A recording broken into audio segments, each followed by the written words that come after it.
필리핀에서 7년째 선교하고 계십니다. 오늘 순종하여 받는 복이라는 제목으로 말씀을 전하실 때 많은 은혜 있을 줄 믿습니다. 강사님 설교 전에 강사님 특성이 있겠습니다.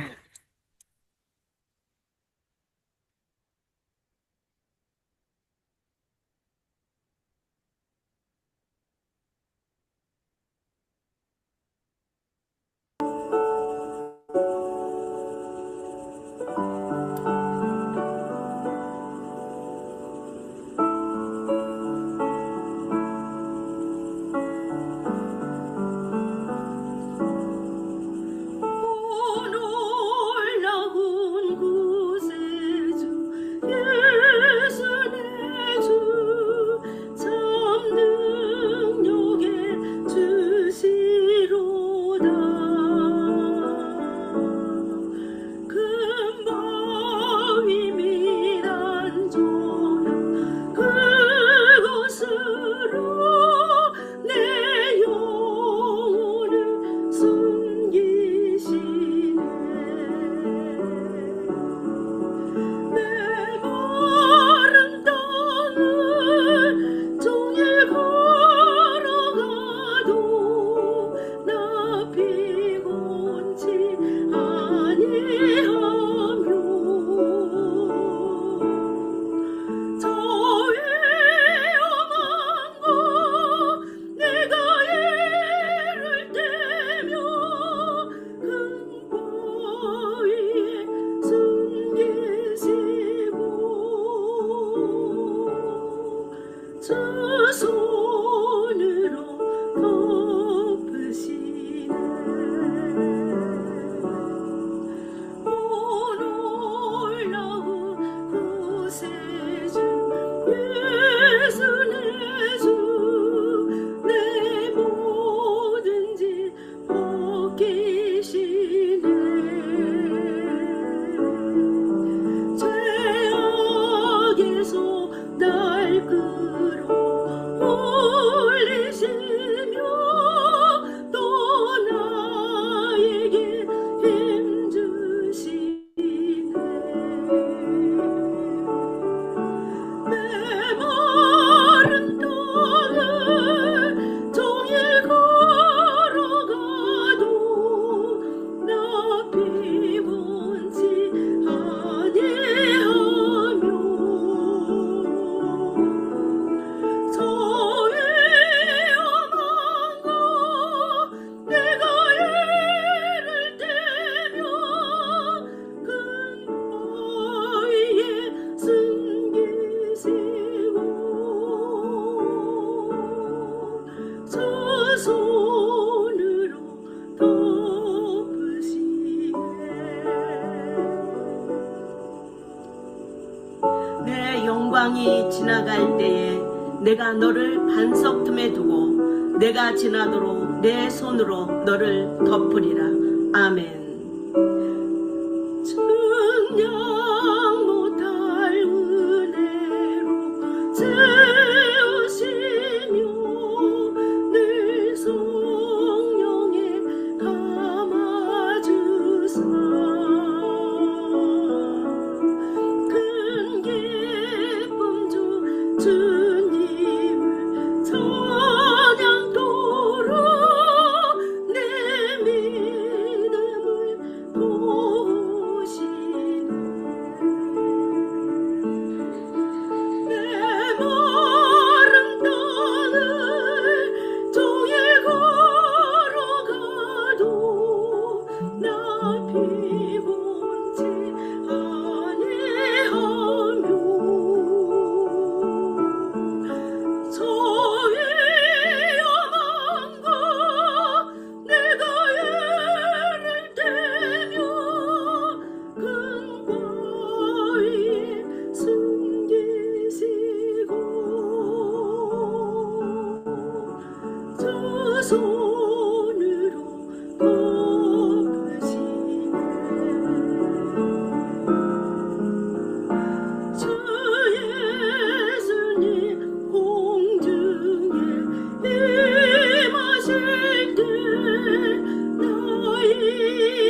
노래하리 저 천군과 천사 함께 메마른 땅을 종일 걸어가도 나 피곤치 아니하며 저 위험한 곳 내가 예를 들며 큰 바위에 숨기시고 저 손으로 덮으시네. 아멘, 아멘. 강사님 말씀 전해 주십시오. 할렐루야. 아멘. 주님의 이름으로 인사드립니다. 아, 제가 몇 번 우리 세선 중에서 저에게 좀 간증을 해달라고 요청이 왔었습니다. 그런데 저는 간증을 하는 것을 좋아하지 않습니다. 왜 그러냐면 내 말이 나올까 봐, 나의 자랑이 나올까 봐, 이제 이런 여러 가지 이유 때문에 제가 몇 번을 사양을 했는데 이번에는 마음에 어, 그냥 승낙을 하고 싶은 마음이 생겼어요. 근데 그날 딱 승낙을 하고 났는데 행복기도원에 들어갔더니 우리 유창문 선교사님께서 말씀하시기를 김우리 선교사님이 언제 한번 간증을 했으면 좋겠다 이런 말씀을 하시더라고요. 그래서 하나님께서 그걸 원하셨구나. 제가 그때 하나님이 저에게 응답하시는 것을 그때 이제 유창문 선교사님 말씀하실 때 하나님이 마음을 저에게 주셨구나 이런 마음을 가지고 내가 오늘 금요일에 이제 무엇을 전할까 기도하면서 생각을 했습니다. 그런데 제가 받은 복에 대해서 말씀을 해야 되겠다 그런 마음을 주셨어요. 저는 아주 굉장히 좋은 가정에서 아주 복된 가정에서 태어났습니다. 제가 4대째 믿음의 가정에서 태어났고요. 저희 증조 할아버지 때부터 저희들은 복음을 받아들이고 충청북도 산골짜기에서 제가 태어났는데 그때 당시에 저희 할아버지가 증조 할아버지가 벌써 예수님을 믿고 계셨어요. 그런데 충청북도에서 제일 처음으로 저희 고향 마을에 교회를 세우게 되셨다고 하는 말씀을 들었습니다. 저희 집에는 선교사님들이 많이 다녀가셨고 미국 선교사님들이 제가 어렸을 때도 차를 직접 끌고 오셔가지고 저희 집에서 묵으시면서 하루를 지나고 이틀을 지나고 그러시면서 가시는 그런 기억이 많이 납니다. 저는 미국 사람은 화장실도 안 가는 줄 알고 저희 집에 묵을 때 선교사님들이 오셔갖고 화장실 가면 쫄랑쫄랑 따라가서 정말 화장실 가는 거를 보고 그랬습니다. 그때 당시에는 어려서 아무것도 몰랐지만 저는 이제 그런 유복한 가정에서 저희 친할아버지는 제가 태어나시기 전에 돌아가시고 안 계셨습니다. 6.25 사변이 났을 때 저희 할아버지가 북한 공산당들에게 끌려가가지고 예수님 믿는다는 그 한 가지 이유 때문에 그리고 마을에서 유지라고 저희 할아버지를 장작으로 팼다고 그러시더라고요. 그래 제가 나중에 커서 생각을 하니까 할아버지가 장작으로 맞고 집에 돌아오셔서 3일 만에 돌아가셨다고 그래요. 근데 제가 원래 간호학을 전공을 했거든요. 그렇기 때문에 제가 가만히 생각해 보니까 할아버지가 장이 파열돼서 돌아가신 것 같아요. 제 생각으로는. 그때 당시에 전쟁 중이라서 병원에도 가실 수가 없었고 집에서 3일 동안 막 열이 많이 나고 그렇게 아프시다가 돌아가셨다고 하시더라고요. 저는 제가 4학년 되던 때까지 이 세상에는 모든 사람이 태어나면 다 교회에 다니는 줄 알았어요. 제가 학교를 다니는 것처럼 모든 사람은 태어나면 자동적으로 교회를 다니는 거나 이렇게 생각을 했거든요. 그런데 고등학교 4학년 때 학교에 가가지고 제 친구에게 나 오늘 크리스마스 연습하러 일찍 가야 돼, 집에. 그랬더니, 크리스마스가 뭔데? 그래서, 예수님 태어난 날. 그랬더니, 또 예수는 뭐야? 우리 친구가 저에게 물어봤어요. 그래서 저는 깜짝 놀라서 집에 와가지고 엄마한테 얘기했어요. 엄마, 내 친구가 오늘 이런 얘기를 했어. 엄마, 그런데 이 세상에는 안 믿는 사람 많은 것 같아. 그랬더니, 아유, 여기는 안 믿는 사람이 이 세상에는 80% 정도가 안 믿는다고 그러더라고요. 그때 당시에 저희 가정은 외가 쪽에도 외할아버지가 장로님이셨고, 친가에 가도 다 교회 다니는 사람, 외가에 가도 다 교회 다니는 사람. 그렇기 때문에 모든 사람은 다 교회를 다니는 줄 알고 살았습니다. 그런 아주 행복한 가정에서 잘 지내고 잘 살았습니다. 네, 오늘 본문 말씀을 제가 다시 한번 읽겠습니다. 아까 그 말씀은 세번역 성경이라서 순종이란 말이 안 나오고 지키라는 말씀이 나오셨어요. 내가 내 하나님의 여호와의 말씀을 삼가 듣고 내가 오늘 내게 명령하는 그의 모든 명령을 지켜 행하면 내 하나님 여호와께서 너를 세계 모든 민족에 뛰어나게 하실 것이요 내가 내 하나님 여호와의 말씀을 청종하며 이 모든 복이 내게 임하며 내게 이르리니 그랬어요. 옛날 성경에는 순종하며 이렇게 나오거든요. 그런데 하나님의 말씀은 요한복음 1장 1절에 보면은 하나님은 말씀이 육신이 되어서 이 땅 가운데 오신 분이 바로 말씀이 하나님이시라고 말씀하셨습니다. 그렇기 때문에 우리가 순종하여 받는 복, 오늘 제목과 같이 제가 순종해서 받은 복을 잠깐만 말씀을 드리고 그 다음에 제 간증을 이어가겠습니다. 제가 간증을 하려면 이틀 밤을 새워도 다 못하거든요. 그래서 간략하게 줄여가지고 제가 하겠습니다. 제가 이제 저희 아버지는 목사님이셨고 저희 가정에는 목사님이 한 20명이 넘습니다. 저희 친가와 애가와 또 우리 고모와 우리 아버지 형제분들, 자녀분들, 저희 또 아버지가 낳은 자녀들이 6남매인데 6남매 중에서 아들 셋이 다 목사님이고 또 저와 우리 남편 또 저희 아들까지 또 우리 조카들까지 다 모이면 저희 집안은 목사님이 너무 많아가지고 정말 너무나 행복한 그러한 시간들을 많이 보내고 했습니다. 제가 결혼할 당시에 저는 중매로 결혼을 했습니다. 저희 아버지가 저희 그때 목회를 하고 계셨는데 제가 그때 병원에 근무하고 있었어요. 제가 병원에 근무하고 있었는데 엄마가 갑자기 넘어지셔가지고 팔을 다쳐서 팔이 부러졌는데 복합골절이 돼가지고 병원에서 수술을 하게 되셨어요.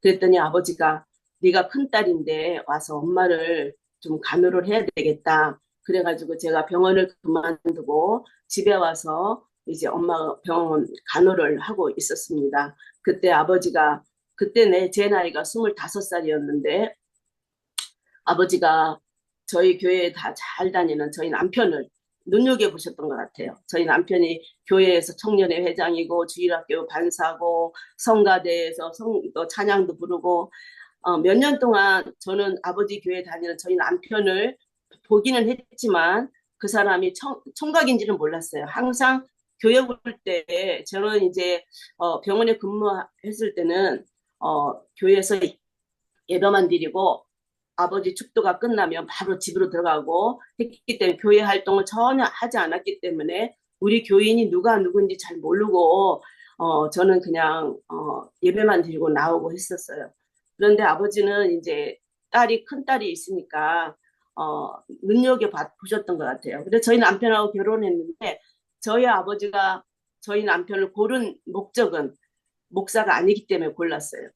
저희 남편은 아버지는 딸들은 절대로 목사한테 시집 안 보낸다 이런 이제 생각을 하고 계셨거든요. 그래서 저희 남편이 그때 당시에 경영학과를 나오셔가지고 회사에서 그때 총책임자로 있었는데 저희 아주버님이 한양대학교 교수인데 그 아주버님이 회사를 차리셔가지고 저희 남편한테 맡겼어요. 그러고 잘 나가고 있는 저희 남편을 우리 아버지가 눈여겨보고 결혼을 했습니다. 결혼을 했는데 딱 3개월 월급 봉투를 갖다 주셨어요. 저희 남편이. 3개월 월급 봉투 갖다 주고 저희 남편의 회사가 부도가 났습니다.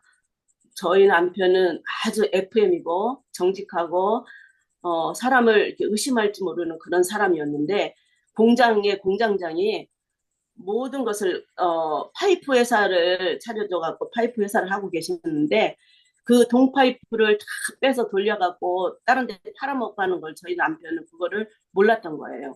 그러다 보니까 제가 결혼하고 3개월 만에 회사가 부도가 났어요. 그런데 저는 바로 결혼하자마자 저희 아들이 이제 들어서 갖고 임신이 돼가지고 병원에 다시 취직을 할 수도 없는 상태였고 이제 매일 아침만 먹으면 이제 저희 친정으로 출근을 하는 거예요. 남편이 월급을 안 갖고 오니까 먹고 살 게 막막하잖아요. 그렇기 때문에 저희 친정으로 출근을 하며 이제 친정에서 점심 저녁 먹고 아침까지 싸가지고 집으로 옵니다. 그리고 엄마가 전부 다 쌀도 사서 드려주고 옛날에 연탄 뗄 때거든요. 연탄 부위를 뗐는데 연탄을 엄마가 연탄강에다 꽉 채워주시고 그러고서 저희가 친정에 살다가 제 아들을 낳고 제가 3개월 만에 다시 병원에 취직을 하게 됐어요. 왜 그러냐면 생활이 너무 힘들기 때문에 저희 남편은 그때 당시에 경영학과를 나와가지고 저희 아주버님이 한양대 교수로 계셨기 때문에 제자들이 많은 회사 사장으로 많이 계셨고 유지로 많이 계셔서 취직을 너무 잘 시켜주셨어요. 격리과장, 격리부장 뭐 이렇게 취직을 많이 시켜주셨는데 가는 회사마다 3개월이 멀다 않고 회사가 망하는 거예요. 근데 그거를 아무도 몰랐죠. 저희 남편이 가서 망하는지를. 그런 거 있었는데 제가 병원에 이제 근무를 하고 있었는데 병원에 방송이 나왔어요. 저를 찾는 방송이 나왔어요. 저는 수술방에서 근무를 하고 있었는데 내과병동에서 나를 찾는 방송이 나왔어요. 그래서 내과병동에 갔더니 어떤 환자가 있는데 알부민 주사를 맞고 싶은데 알부민 주사를 간호사들이 아무리 혈관을 찾아도 못 찾는데요. 그래서 제가 주사를 잘 놓는다는 소문이 나가지고 저를 찾았던 거예요. 그래서 제가 병실로 딱 들어갔더니 그 환자가 말기암 환자예요. 말기암 환자인데 알부인만 맞으면 자기가 조금 소생할 수 있는 힘이 날 수 있는 것 같으니까 알부민 주사를 놔달라고 그랬던 거예요. 그래가지고 제가 딱 들어갔더니 그분이 예언기도 하시는 권사님이셨어요. 그래서 그 권사님이 병실 침대 위에서 딱 무릎을 꿇고 기도하려는 자세로 무릎을 꿇으셨더라고요. 제가 딱 문 열고 들어가니까 나를 딱 쳐다보더니 내가 주사 맞으러 온 간호사구나 이렇게 생각하고 권사님 하시는 말씀이 우리 먼저 기도합시다 이러시더라고요. 그래서 거기 옆에 보니까 어떤 젊은 아가씨가 앉아 있는데 그 아가씨가 결혼을 앞두고 이 남자와 결혼을 해야 될 것인가 안 해야 될 것인가 그거를 물어보러 온 거예요. 그래서 제 생각에는 그랬어요. 무당같이 무슨 교회에서 뭐 이렇게 기도를 받고 무당처럼 그렇게 하는 거구나. 저는 아버지가 목사님이셨고 신학대학 교수였는데 저희 아버지는 예언기도, 방언기도 이런 거를 많이 이렇게 강조를 안 하셨고 말씀 위주로 많이 가르치셨기 때문에 저는 방언기도, 금식기도, 예언기도 이런 거를 그렇게 중요시 여기지 않고 그거를 뭐 나쁘다고 생각은 안 했고 저희 아버지는 그것도 중요하지만 금식할 때가 있고 하나님이 방언을 주실 때가 있고 뭐 이렇게 가르치셨기 때문에 예언기도 같은 거를 별로 한 번도 봐준 적도 없고 그런 거 들었기는 했지만 제가 경험한 적이 한 번도 없었어요.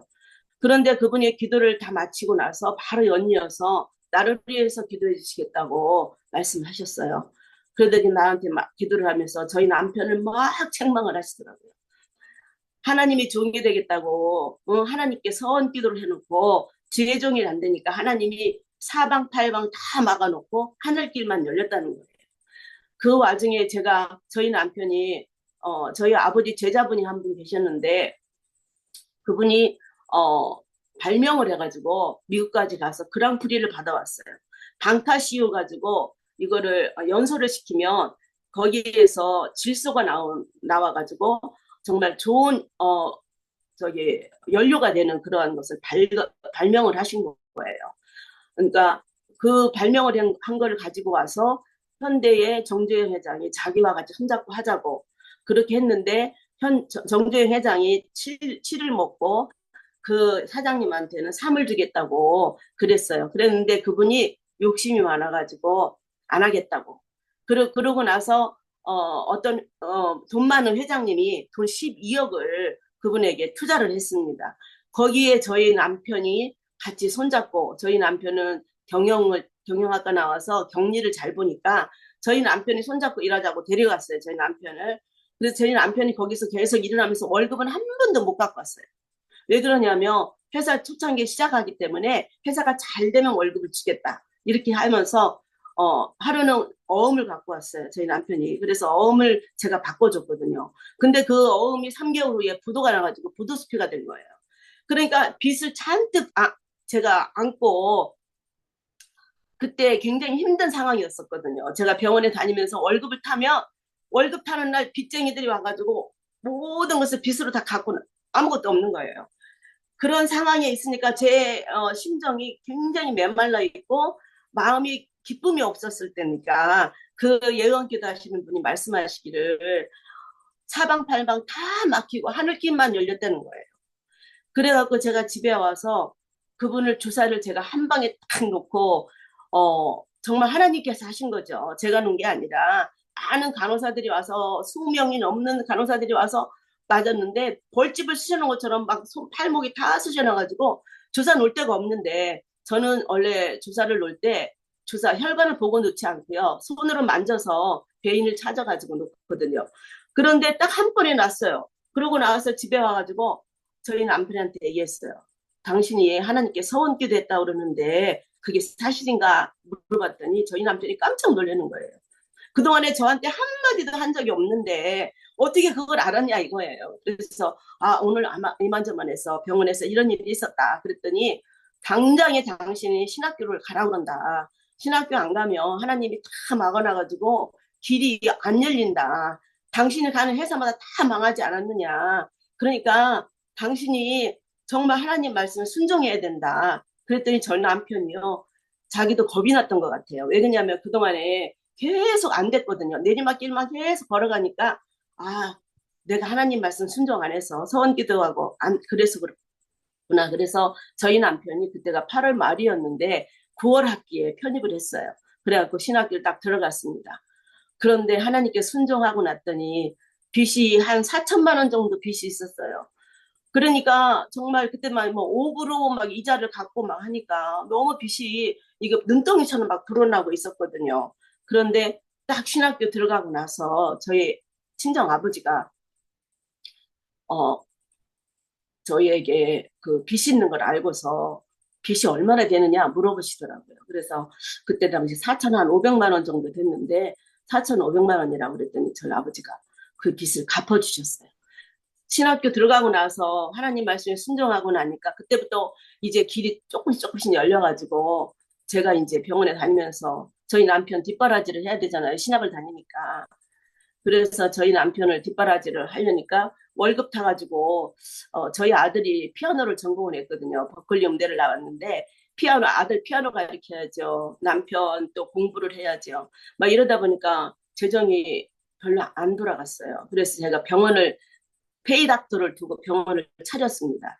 그래갖고 제가 루크와 3층에다가 병원을 내가지고 가정의학과 닥터를 초청을 해가지고 청빙을 해서 제가 월급을 주면서 병원을 차려서 병원을 했습니다.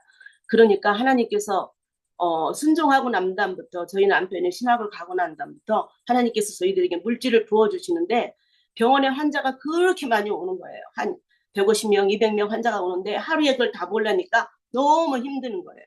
그런데 그때 당시에 의료보험이 바로 이렇게 초창기에 시작이 돼가지고 병원에서 약도 지어주고 이제 환자도 보니까 제가 의료보험 청구까지 하면서 병원을 이제 간호사를 하면서 또 의료보험 청구까지 하면서 그리고 밤 11시까지 컴퓨터 앞에 가지고 이제 병원 끝나고 나면 또 의료보험 청구를 해야 돼요. 매일매일 환자가 150명, 200명 되니까 매일 안 하면 그게 산더미처럼 쌓여서 그 다음에 하려면요. 이거가 너무나 가부하 걸려갖고 제가 너무 힘들더라고요. 그래서 매일매일 밤늦게 11시까지 그걸 또 하고 그러다 보니까 저희 남편은 이제 신학교를 이제 편입을 했기 때문에 바로 2년 만에 바로 졸업을 하고 40일 금식 기도를 오살리 기도원으로 들어갔어요. 그러고 난 다음에 저희 남편이 40일 금식 끝날 무렵에 저희 큰 남동생이 교회를 개척을 해서 교회를 하고 있었는데 저희 큰 남동생이 갑자기 목이 성대 결절이 와가지고 말을 못하게 된 거예요. 병원에 이비인후과 갔더니 말을 하지 말고 부인하고도 볼펜으로 써가지고 소통을 하라 이러니까 목사가 설교가 직업인데 말을 하는 거 직업인데 말을 못하게 하니까 매형이 빨리 금식 끝나고 내려오기만 기다리고 있었던 거예요. 저희 남동생이. 그래서 40일 금식하고 내려온 저희 남편한테 15일 된 저희 남편한테 교회를 다 맡기고 저희 남동생은 가버렸어요. 그러니까 제가 병원을 근무하면서 저희 남편 바로 이제 신학대학을 학부를 졸업하고 바로 대학원을 들어가셨어요. 그러니까 저희 남편 이제 교회를 전도사로 교회를 하고 있는데 저는 병원 한다고 새벽 예배도 안 나가고 오히려 이제 주일날 대예배하고 수요일 예배하고 금요 철야만 나간 거예요. 그런데 우리 교회 집사님은 막달이 됐는데도 새벽 예배 한 번도 안 빠지고 교회를 나오신다고 저희 남편이 집에 와서 그래요. 아우 저기 최 집사님은 날달이 다 돼가는데도 새벽 예배 한 번도 안 빠지고 교회 나온다고 그러시고 저한테 자꾸만 들으라고 그런 얘기를 아시는 거예요. 그래가지고 안 되겠더라고요. 그래서 제가 이제 새벽 예배를 나가려고 했는데 너무나 제가 일이 너무 많으니까 마음은 굴뚝인데 몸은 안 따라주는 거예요. 그래서 새벽 예배를 못 나고 있었는데 저희 남편이 이제 신학 대학원을 졸업을 하시고 이제 저희 아들도 이제 거의 이제 공부를 거의 입시 시험을 이제 볼 때가 됐습니다. 그래서 이제는 하나님이 뒷바라지 하지 말라고 하는 사인을 주셨는데도 제가 미련하게 계속 병원을 잡고 있었어요. 왜 그러냐면 병원이 잘 되기 때문에 돈이 많이 들어오니까 거기를 미련이 있어가지고 못 놓겠더라고요. 그런데 하루는 저희 교회 반주자 집사님이 나보고 전화가 왔어요. 제가 병원에 있는데 사모님 오늘 저희 언니 주사 좀 놔주러 가실 수 있어요? 그러더라고요. 그런데 그 말씀하시는 우리 그 반주자 집사님은 남편이 고대병원의 마취과 의사예요. 그래서 제가 생각하기를 마취과 의사는 저보다 주사를 더 잘 놓거든요.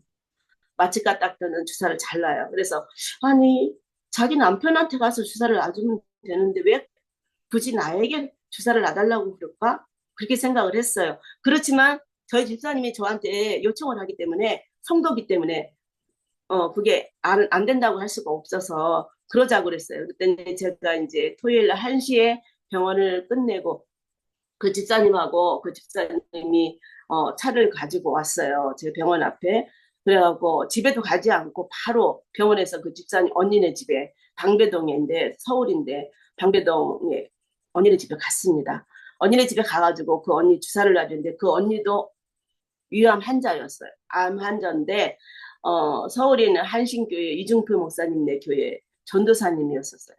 근데 그 언니가 들어갔더니 주사를 맞을 생각은 별로 안 하고 식탁에 앉아서 저에게 다과를 먼저 내놓고 차를 마시고 이러면서 얘기를 하다가 이제 나중에 주사를 놓긴 놨는데 그 언니가 하는 말이 사모님 오늘부로 병원을 문을 닫으세요 이러더라고요.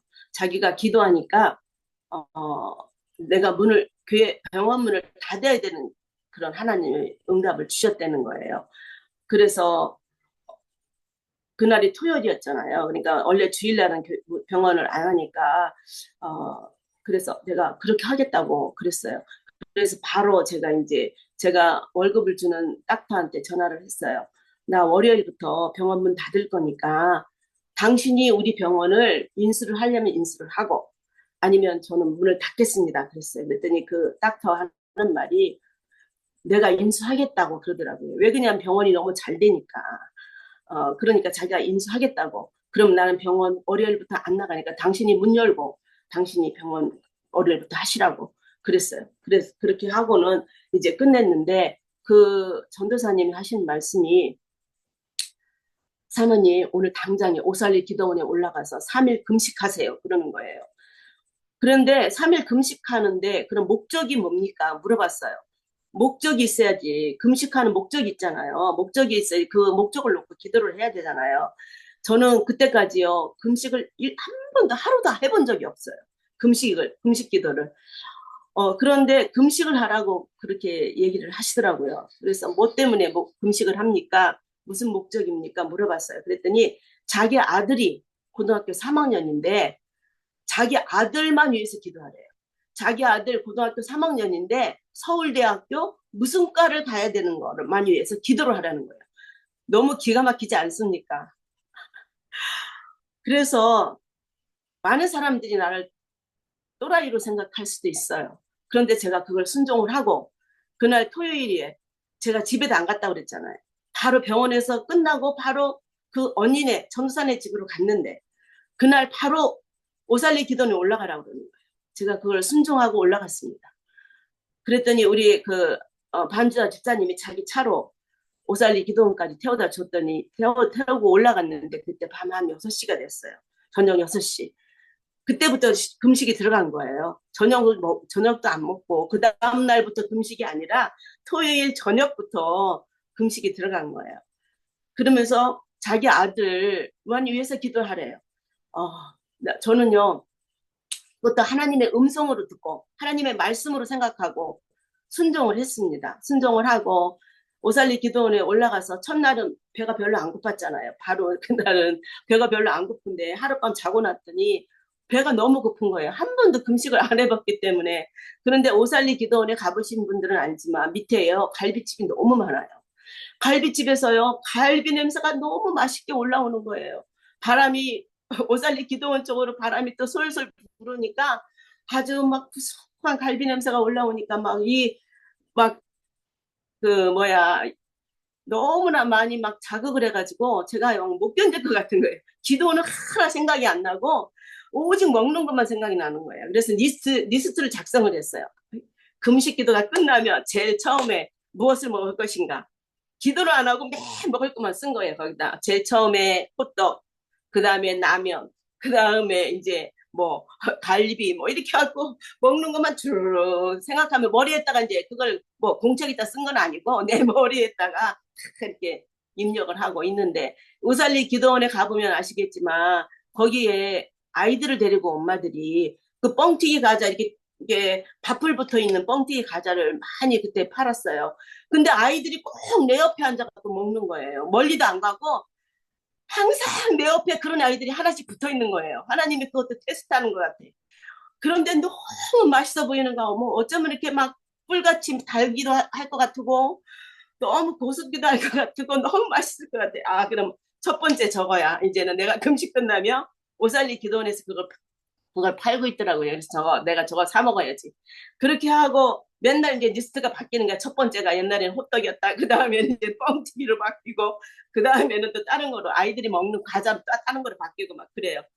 그래서 이제 그 다음 마지막 날 이제 되었습니다. 그런데 겁이 펄컥 나는 거예요. 내가 더군다나, 이제 우리 그때 단독 목회 하고 계셨으니까 목회자 사모가 돼가지고 금식 기도했는데 응답도 못 받고 내려왔다고 막 혼날까 봐서 겁이 벌컥 나가지고 처음으로 오살리 기도원에 기도홀에 들어갔어요. 근데 기도홀에 너무 막 이렇게 축축하고 냄새나고 곰팡이 냄새나고 너무 뭐가 나올 것 같고 뭐가 나올 것 같고 막 너무나 막 이렇게 조금 안 좋은데 사람이 다급하니까 거기 들어가게 되더라고요. 들어가가지고 이제 기도는 할 줄은 모르니까 그때까지 제가 정말 창피하지만 목사 탈로 자랐고 교회 생활을 오랫동안 했는데 기도를 잘 할 줄은 몰랐어요. 기도를 잘 할 줄 몰라가지고 하나님 이제 이게 단답형으로 하나님께 기도를 하는 거예요. 하나님 들으셨죠? 알지요? 서울대학교 무슨 과를 가야 돼요? 알려주세요. 빨리 알려주세요. 하나님 앞에 단도직입적으로 막 하나님께 따지고 드는 거야. 기도가 그게 그 기도예요. 하나님 알려주세요. 하나님 서울대학교 무슨 과를 가야 돼요? 하나님 알려주세요. 다 이렇게 내가 하나님의 땡깡을 쓰는 거죠. 땡깡을 쓰고 있었어요, 기도를. 근데 하나님이 땡깡 쓰는 기도 들어주시더라고요. 그런데 하나님께서 거기에서 이제 큰 하나님의 음성이에요. 아주 고요하고 아주 시냇물이 흐르는 것처럼 과한 음성이 아니고 천둥이 치는 음성으로 서울대 공대를 가라고 그래라 그러면서 막 천둥 치는 음성으로 내 귀에 아주 우렁차게 막 들리는 거예요. 서울대 공대를 가라고. 그런데 응답은 응답이잖아요. 하나님이 저에게 귀에다 대고 엄청 큰 소리로 말씀해 주신 거예요.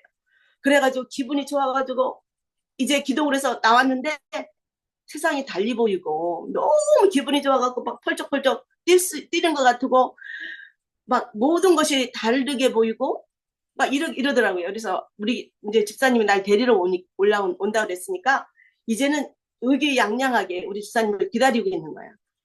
그래서 집사님이 왔는데 너무 막 내가 막 해맑게 웃고 있으니까 그런데 그 음성을 듣고 나니까요. 그동안에 배가 팠던 게 싹 없어졌어요. 뭐 먹고 싶다는 게 하나도 없어졌어요. 그동안에 니스 적어놓은 게 하나도 생각이 안 나고 내가 배가 고팠다는 생각이 아무것도 안 나고 오직 응답받은 그것만 생각나고 너무 할렐루야 찬양만 나오고 그때 오살리 기도원에 가서 예배를 드리는데 처음으로 설교가 막 귀에 들어오고 너무너무 기분이 좋아가지고 막 정말 그때 당시에 제 생각으로는 천국 가면 이런 기분일 것 같다. 이런 생각이 들었어요. 그래서 제가 내려와가지고 이제 그 언니네 집에 가가지고 의기양양하게 제가 응답받았다고 하나님이 서울대 공대를 가란다고 그랬어요. 그랬더니 그 언니 전도사님 얼굴이 아주 싸늘하게 싹 변하는 거예요. 자기 생각하고 전혀 엉뚱한 응답을 받아갖고 온 거예요. 자기는 자기 아들이 서울대 법대를 가기를 원했는데 하나님은 자기 아들이 서울대 공대를 가라고 그랬던 거니까 자기하고는 전혀 안 맞는 응답을 받아갖고 온 거예요. 그러니까 별로 안 좋은 얼굴을 하고 있었어요. 벌레 씹은 얼굴을. 그런데 저는 너무 기뻤어요. 아예 그렇거나 말거나 나는 뭐 응답을 받았으니까. 그러면서 너무너무 좋아가지고 이제 집에 왔어요. 집에 와가지고 그 후부터는 이제 제가 철야기도가 들어갔습니다. 교회에서 그동안에 우리 교회에서 철야기도 하는 부대가 있었어요. 그런데 저는 철야기도를 한 번 참석하지 않았어요. 그런데 그 철야기도 하는 부대 팀에 들어가서 제가 철야기도를 들어가게 되었어요. 그런데 하나님께서요 너무 놀라운 은혜를 많이 저에게 체험하게 해주셨고 그것이 제가 많은 사람들이 그래요. 어떻게 그거를 응답이라고 생각하고 어리석게 금식하라고 그런다고 오살리 기도원에 가고 다른 것도 아니고 자기 아들만 위해서 기도하라고 그랬는데 어떻게 그거를 순종할 수가 있냐고 많은 사람들이 나를 막 약간 이상한 얼굴을 쳐다보고 막 그랬었거든요.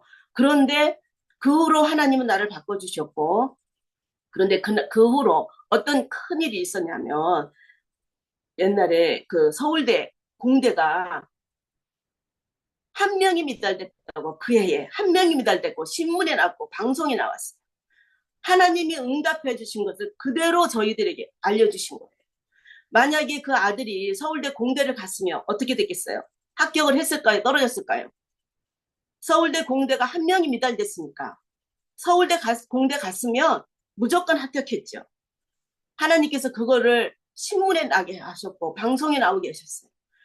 저에게 하나님이 응답해 주신 것이 하나님의 응답이다. 그렇지만 그 사람들은 안 믿었고 그 아들이 서울대 법대를 가서 떨어졌습니다. 그러니까 하나님께서 정말 나를 살리려고 그 언니를 통해서 나를 살리려고 나를 병원을 내 힘으로는 그만둘 수 없었기 때문에 하나님께서 언니를 통해서 그 병원을 그만두게 하셨던 거예요. 그래 하나님의 말씀에 순종을 하면 정말 안 되는 것 같지만 하나님께서 너무나 놀라운 기적과 이적을 베푸시는 것을 저는 정말 많은 체험을 했습니다. 그렇기 때문에 그리고 기도의 능력이 얼마나 크다는 거 저는요 기도를 안 하면 조금 전에 행복기도원에서 우리 유창모 목사님 말씀하셨는데 기도가 안 하면 저희들은요 정말 살 수가 없는 거예요. 왜 그러냐면 기도는 하나님과 우리의 호흡입니다. 아멘. 호흡이 끊어지면 어떻게 되겠습니까? 저희들 의학적으로 호흡을 5분만 안 하면 다 죽습니다. 그런데 기도는 5분 안 해도 다 잘 살고 있잖아요.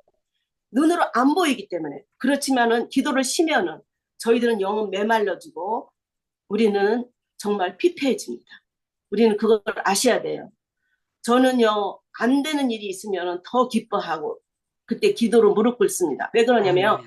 안 되는 일을 통해서 하나님 더 큰 일을 저에게 주시려고 계획을 하고 계시다는 것을 저는 알기 때문에 아멘. 그렇기 때문에 안 될 때 더 무릎 꿇고 하나님께 간구하고 기도합니다. 아멘. 잘 되면요, 나태해지고 등 따숩고 배부르면은요, 저희들이요 기도가 잘 안 돼요. 정말 어렵고 힘들 때 무릎 꿇고 기도하게 되죠. 정말 저는 그걸 많이 체험을 했습니다. 제가 중국 선교를 오랫동안 했는데 중국 선교를 할 때 북한 선교를 했습니다. 북한에 있는 사람들은요, 굉장히 세뇌 교육을 많이 시키죠. 그 사람들은 머리를 쉬지 않게 합니다.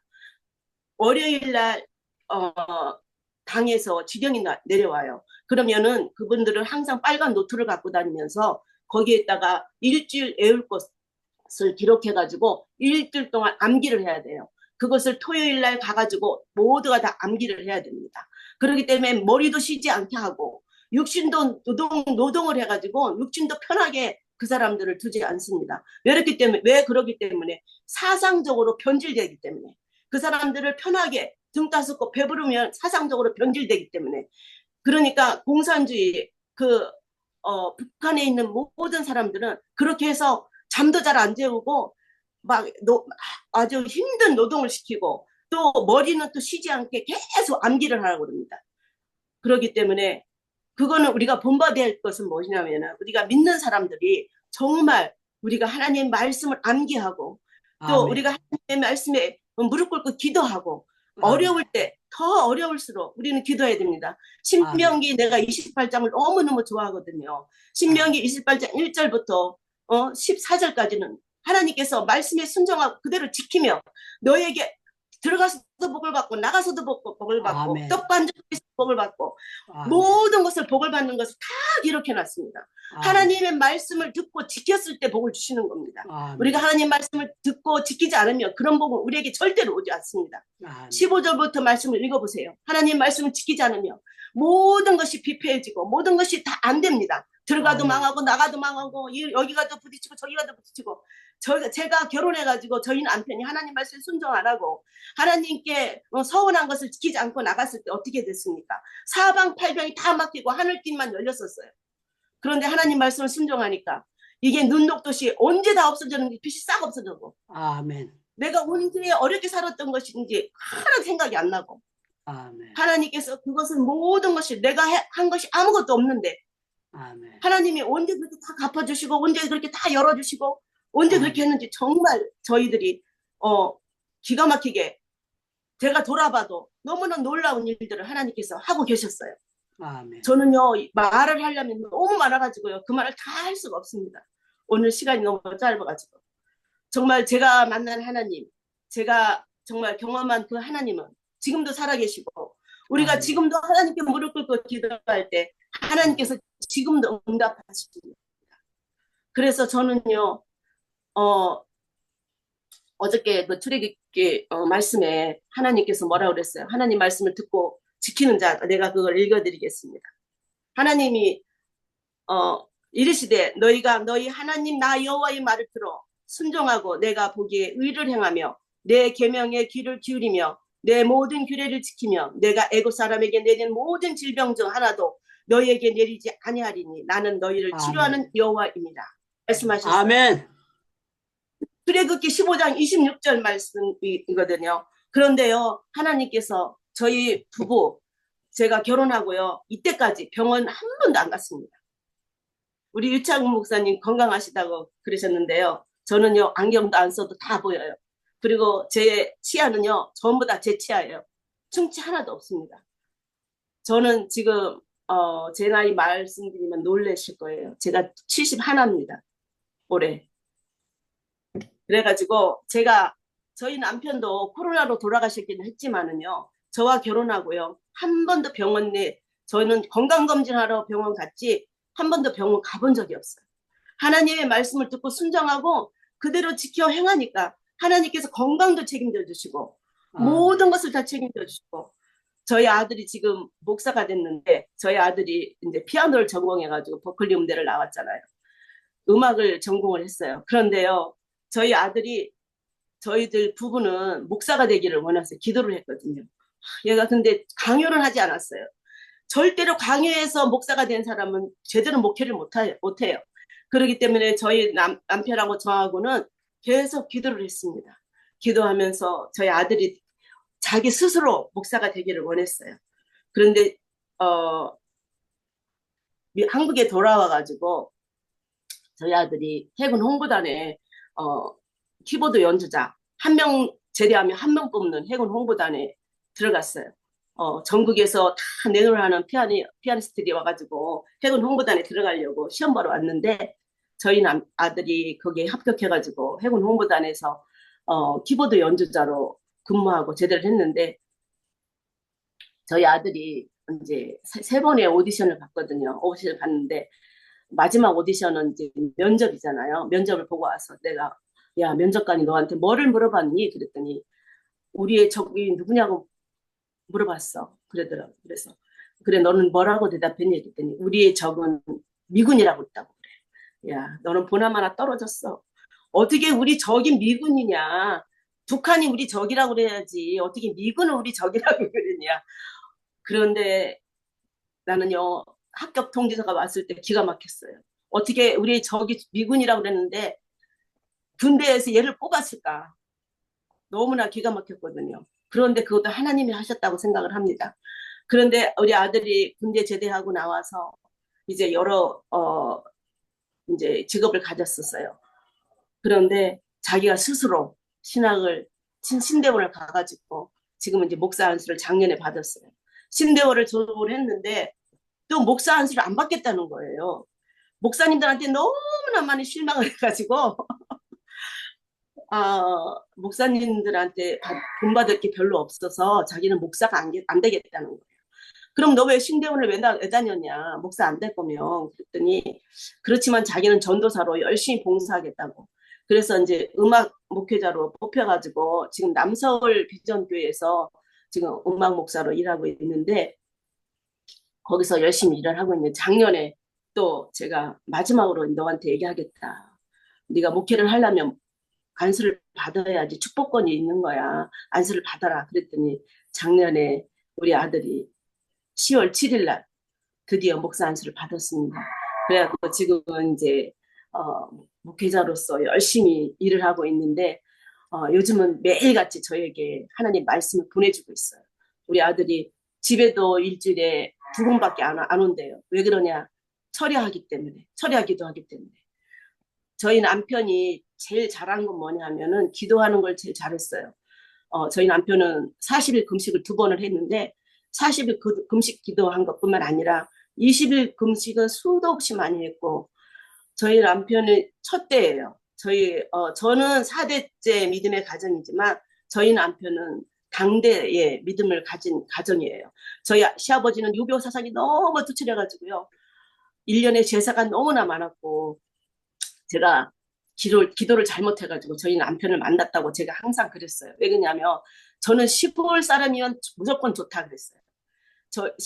제가 시골을 너무 좋아했기 때문에 고향이 시골 사람이면은 저는 합격이다 이렇게 생각을 하고 결혼을 한 거예요. 저희 남편이 시골이기 때문에. 그랬더니 이거 신앙적으로 믿음의 가정이 아닌 것이 너무 힘든 거를 결혼하고 알았어요. 저는 순탄대로를 걷는데 저희 남편은 너무 갈아먹는 세력이 많은 거예요.